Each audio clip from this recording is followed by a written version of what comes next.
जय माता दी। बड़ों को मेरा चरण स्पर्श और छोटों को मेरा। मैं एस्ट्रोलॉजर प्रियंका भारद्वाज स्वागत करती हूँ आप सभी का अपने इस यूट्यूब चैनल पर और आशा करती हूँ कि आप सभी लोग स्वस्थ होंगे और मस्त होंगे। मैं एक जन्म कुंडली विशेषज्ञ हूँ। जन्म कुंडली देखती हूँ, जन्म कुंडली देखकर आपके ग्रहों की स्थिति कैसी है वो आपको बताती हूँ।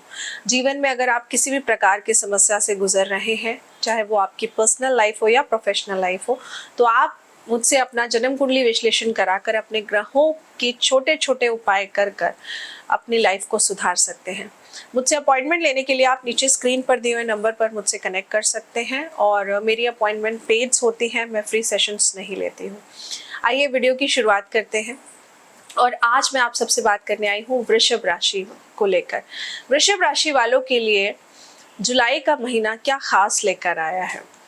वृषभ राशि के लोग देखिए स्वभाव में बहुत ही भावुक किस्म के होते हैं और ये बहुत ही सुंदर होते हैं, खुद भी सुंदर होते हैं और इन्हें सुंदर चीज़ों के प्रति जल्दी आकर्षण भी हो जाता है। ये संगीत सीखने में भी बहुत अच्छी रुचि रखते हैं, ये कला प्रेमी होते हैं और ऐसे लोग सामाजिक होते हैं, बहुत अच्छी बात है। और इन लोगों को नए नए दोस्त बनाना भी पसंद है, लेकिन जब ये ज़्यादा भावुकता में बह जाते हैं तो कई बार अपने ही रिश्तों को ये खराब भी कर लेते हैं। तो वृषभ राशि वालों को नए दोस्त बनाना हमेशा बहुत ही फलदायी होता है। आप लोगों को सबसे ज़्यादा इम्पोर्टेंट चीज़ एक बात जो आप लोगों के लिए है कि आपकी राशि के लोग, वृषभ राशि के लोगों की भलाई करने की कोशिश बहुत ही अच्छी होती है, लेकिन जब आप ओवर इमोशनल हो जाते हैं तो खुद ही चीज़ों को बिगाड़ लेते हैं। आप लोग घूमने फिरने के बहुत शौकीन होते हैं, लंबी दूरी की यात्रा करना आपको बेहद पसंद होता है। अब वृषभ राशि वालों के लिए जुलाई का महीना अगर मैं बोलूँ तो ठीक ठाक ही रहने वाला है, क्योंकि बृहस्पति, देवगुरु बृहस्पति चंद्र राशि के 12वें भाव में राहु के साथ मौजूद है। ऐसे में इसके साथ ही वक्री शनि 10वें भाव में और केतु 6ठे भाव में उपस्थित हैं और इसके परिणाम स्वरूप आप लोगों को करियर और वित्त के क्षेत्र में कई बड़ी मुश्किलों का सामना करना पड़ सकता है। इस अवधि में भाग्य का साथ आपको ज्यादा मिलता नजर नहीं आएगा। आपके काम बनते बनते रुकेंगे, अड़चने आएंगी। आपको कार्य क्षेत्र में आगे बढ़ने के लिए ज़्यादा से ज़्यादा मेहनत करने की ज़रूरत भी इस महीने दिखाई देगी। पहले शायद थोड़े से करने में या कम करने में चल जाता था, लेकिन अब वो पॉसिबल नहीं है। कठिन परिश्रम और निरंतर प्रयासों के चलते ही आप करियर के क्षेत्र में अच्छे परिणाम प्राप्त कर सकेंगे।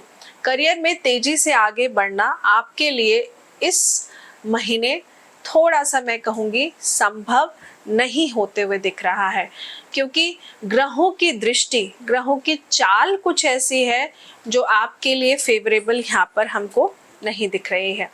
तो ऐसे में आप लोगों को घबराना नहीं है। मैं जानती हूँ जिन लोगों ने यहाँ तक अपना राशिफल सुना होगा तो वो यही सोच रहे होंगे कि चीज़ें अच्छी हैं ही नहीं तो फिर क्या करेंगे। देखिए, ग्रहों का काम है अपना काम करना और आप लोगों का काम है अपना काम करना। तो अगर ग्रहों की स्थिति खराब होते हुए दिख रही है तो आप मेरे बताए हुए उपायों को जरूर करिए।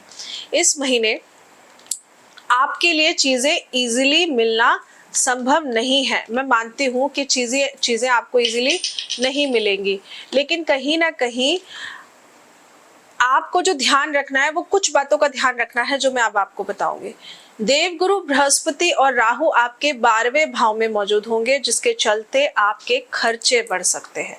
12वें भाव में राहु की स्थिति के चलते आपको अचानक लाभ प्राप्त हो सकता है, लेकिन नुकसान भी उठाना जरूर पड़ेगा आप लोगों को। तो जुलाई का जो महीना है वो आप लोगों के लिए, आप लोगों की राशि के लिए मिक्स रिजल्ट लेकर आया है, मैं ये कहूंगी, क्योंकि राहु और बृहस्पति के 12वें भाव में होने की वजह से आप लोगों को नींद से जुड़ी समस्याएं बहुत ज्यादा हो सकती हैं। ऑब्वियसली खर्चा बहुत ज्यादा होगा तो रात में टेंशन की वजह से नींद भी नहीं आती है। और इस मंथ के दौरान 7वें और 12वें भाव के स्वामी के रूप में मंगल 3रे भाव में मौजूद होंगे, जिसके चलते आप लोगों को व्यापार के क्षेत्र में कोई लंबी यात्रा भी करनी पड़ सकती है। कोई अनएक्सपेक्टेड ट्रैवल आपका प्लान हो सकता है इस पीरियड में।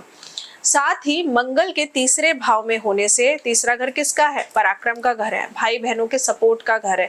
तो यहाँ पर होने की वजह से भाई बहनों के साथ आपके रिश्तों में खटास देखी जा सकती है। मंगल की ये प्रतिकूल स्थिति आपके अपने लोगों के साथ आपके मतभेद को पैदा कर सकती है। आपके थॉट्स नहीं मैच होंगे जल्दी से। वहीं दूसरी ओर इसी पीरियड में, इसी अवधि के दौरान आपका झुकाव अध्यात्म के प्रति ज्यादा होगा और आपको धर्म से जुड़ी यात्राओं पर भी जाना पड़ सकता है। वो इसलिए होगा क्योंकि जब इंसान परेशान होता है तो उसको कुछ समझ में नहीं आता, फिर उसे भगवान का रास्ता ही दिखता है। तो शायद परेशानियां आपकी इतनी बढ़ जाएंगी, फिर आपको लगेगा आप अपनी लाइफ को सीरियसली लेने लगेंगे, जो लोग अभी तक भी अपनी लाइफ को सीरियसली नहीं लेते हैं। क्योंकि बृहस्पति आपके 12वें भाव में मौजूद होंगे, तो इस वजह से देवगुरु बृहस्पति ही आपको मदद करेंगे। राहु की स्थिति आपके 12वें भाव में होने के कारण आप लोगों को अपने स्वास्थ्य पर खास ध्यान देने की जरूरत पड़ सकती है। तनाव की वजह से नींद ना आने की समस्या भी आपको बहुत ज्यादा परेशान कर सकती है। महीने के दूसरे भाग में, यानी कि जुलाई के मंथ में अगर मैं बोलूं 15 तारीख के बाद में जो दूसरा भाग होगा इस मंथ का, 15 तारीख से शनि वक्री हो जाएंगे, जिस वजह से स्वास्थ्य में गिरावट देखने को मिलेगी, लेकिन कोई बड़ी समस्या नहीं होगी। राशि स्वामी शुक्र तीसरे भाव में स्थित होने की वजह से आप लोगों को सर्दी व खांसी जैसी छोटी छोटी समस्याओं का आपको सामना करना पड़ सकता है। आपको बीमारी होगी और हो सकता है आपको ये भी लगे कि बीमारी बहुत बड़ी है, लेकिन आप अगर टेस्ट कराएंगे ना तो रिपोर्ट्स नॉर्मल आएंगी। लेकिन इसका ये मतलब नहीं है अगर मैंने ये ऐसा बोला है तो आप टेस्ट ही ना कराएं। अगर आपको ज्यादा समस्या लग रही है तो डॉक्टर के पास जरूर जाइए, घरेलू उपचार को ज्यादा मत करिए। तो ऐसे में आपको सलाह दी जाती है कि बेहतर स्वास्थ्य के लिए सबसे पहली जरूरी चीज जो आप लोगों ने करनी है वो ये है कि आप योग करिए, मेडिटेशन करिए। ये बहुत जरूरी है आपके लिए, क्योंकि गुरु राहु का कॉम्बिनेशन 12वां घर खर्चे का घर है। खर्चा अननेसेसरी होगा, बहुत ज्यादा होगा, और सबसे ज्यादा खर्चा बुरा तब लगता है कि जब वो खर्चा अच्छी चीजों पे ना होकर गलत चीजों पर हो। घर की मशीनरी आए दिन खराब हो रही है, दवाइयों में पैसा जा रहा है, ये खर्चा खराब लगता है। आप अगर घर के लिए कुछ खरीद कर ला रहे हैं, अपनी लग्जरी पे कुछ खर्च कर रहे हैं, वो खर्चा खराब नहीं लगता है। लेकिन यहाँ पर आपके इसी तरीके के अनएक्सपेक्टेड बेकार के खर्चे ज्यादा होंगे। तो ऐसे में आपको उपाय क्या करना है? उपाय के तौर पर आपको छोटी कन्याओं को लाल रंग के फल का दान करना है।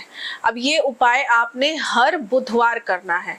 अगर आप इसको नियमित 21 दिन कर सकते हैं तो 21 दिन कर लीजिए, नहीं तो बुधवार आप छोटी कन्याओं को नियमित तौर पे लाल रंग के फल का दान करिए। लाल रंग के फल में लीची भी है, कवर उसका रेड होता है, और भी बहुत सारी चीजें हैं, प्लम होता है, प्लस एप्पल होता है।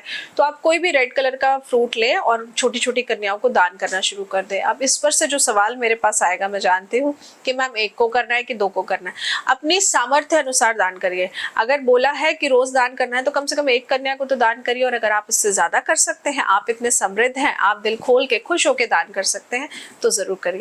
क्योंकि दान करने में गलत कुछ नहीं है। दान अगर आप करते भी हैं, किसी के बोलने पर भी अगर आप दान करते हैं तो उस दान का फल आप ही को मिलता है। बस शर्त है आपको ये पता होना चाहिए कि आप सही समय पे दान कर रहे हैं या नहीं। अब मैं जानती हूँ ऐसे में कुछ लोग ये भी सवाल कहेंगे कि दान करने का भी क्या समय होता है। समय मैंने इसलिए कहा क्योंकि अगर आपकी जन्म कुंडली में कोई ग्रह बहुत अच्छा है और उस पर्टिकुलर पीरियड में आप उसकी वस्तुओं को दान करते हैं तो अपने अच्छे ग्रह की एनर्जी को आप खराब कर लेते हैं। तो इसीलिए दान पुण्य करने से पहले आपको पता होना चाहिए कि आपका जन्म कुंडली के हिसाब से कौन सा ग्रह अच्छा है, कौन सा खराब है, या फिर उस पर्टिकुलर पीरियड में कौन सा ग्रह अच्छा है, कौन सा खराब है। क्योंकि सारी जिंदगी कोई ग्रह आपका अच्छा नहीं रहता और सारी जिंदगी कोई ग्रह आपका खराब नहीं रहता है। ये समय पे निर्भर करता है और आपके कर्मों पर भी निर्भर करता है। तो आशा करती हूँ आपको जानकारी अच्छी लगी होगी। जानकारी अच्छी लगी हो तो वीडियो को लाइक जरूर करिएगा और चैनल को सब्सक्राइब करना मत भूलिएगा। जय माता दी।